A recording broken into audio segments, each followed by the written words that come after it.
Hey there, and welcome. Today, we're going to dive into a really fascinating mental blind spot, one that affects pretty much all of us every single day, and we usually don't even notice it's happening. And it all kicks off with one simple but very, very important question. All right, let's just get right to it. Pineapple on pizza. Are you a heck yes or a no way? Go on, take a stand. You got your answer? Okay, great. Now, here's where it gets interesting. Whether you think it's a delicious gift from the tropics or an absolute culinary disaster, chances are you have a gut feeling that most people, the sensible people, they agree with you. And that feeling, that is exactly what we're going to unpack today. And that little assumption you just made, well, that leads us perfectly into our first section, where we're going to put an official name to this very, very human experience. It's called the false consensus effect. And it's basically this well-documented cognitive bias where we see our own choices, our own beliefs, our own judgments as way more common than they actually are. In other words, we kind of just project our own way of thinking onto everybody else. And look, this isn't always about thinking, oh, I'm for sure in the majority. The real key here is the degree of overestimation. So if you love pineapple on pizza, you might not think 90% of the world agrees with you, but you're almost guaranteed to guess a higher percentage of fellow fans than actually exist. And this is where it gets a little dicey.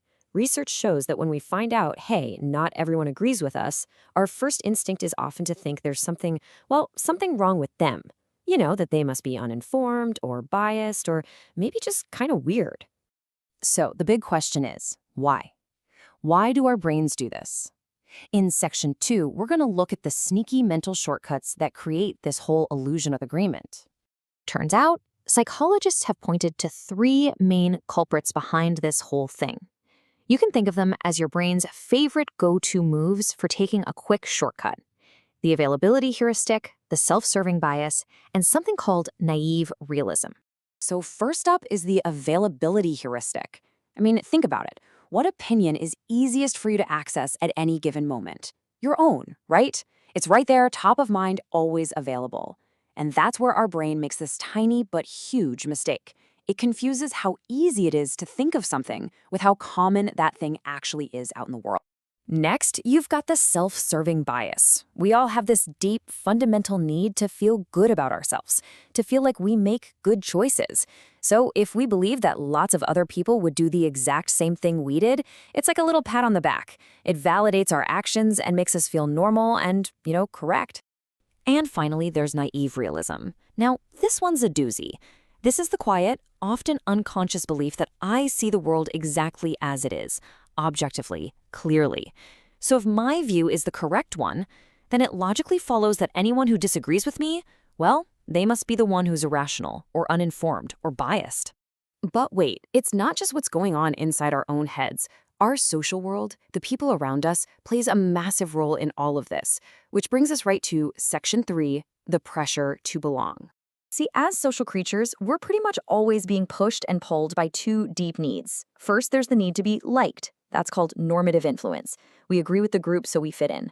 And second, there's the need to be right. That's informational influence. We look to other people for clues on how to think and act, especially when we're not so sure. And both of those pressures, they lead us straight into something called selective exposure. Think about your friends, your family, the accounts you follow online. It's a safe bet they share a lot of your opinions and values. That's not an accident. We naturally hang out with people who get us, and this creates a social bubble that acts like an echo chamber, constantly reflecting our own beliefs back at us until they start to feel like the universal truth. Okay, so we know what the false consensus effect is, and we know why it happens. So now, in our final section, let's talk about the big one, the so what. What are the real-world implications, and what can we actually do about it? Now, this isn't just some abstract theory. It's backed by some really cool research. Back in a landmark study from 1977, researchers asked college students a simple question. Would you be willing to walk around campus for 30 minutes wearing a giant sandwich board sign that just said, "Eat at Joe's"? After they said yes or no, they were asked to guess what percentage of their peers would do the same. And what they found, again and again, was that people who agreed to wear this sign thought most people would. And people who refused thought most people would refuse. Everybody overestimated their size.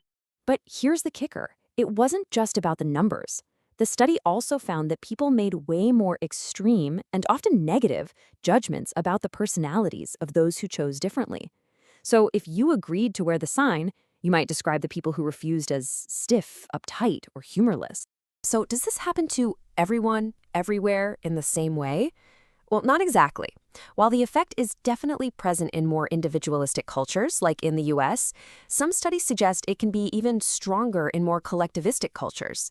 The thinking is that in places where group harmony is super important, people are even more likely to assume everyone is on the same page, which can boost that feeling of consensus. Phew, okay, we have covered a lot of ground here, from pizza preferences all the way to classic psychology studies. So, what's the big takeaway from all of this? Well, first, just remembering this simple fact. Your personal reality isn't the reality. It's just one point of view. Second, nobody is immune to this. We all do it. And third, and this is probably the most important one, when someone disagrees with you, it doesn't automatically mean they're flawed or crazy. Really, the biggest goal is just to be aware of your brain's shortcuts and aware of the social bubbles we all live inside. So I'll just leave you with this final thought to chew on. What's one belief you hold, big or small, that you've always just assumed most people share? It might be interesting to take a closer look. Thanks so much for tuning in.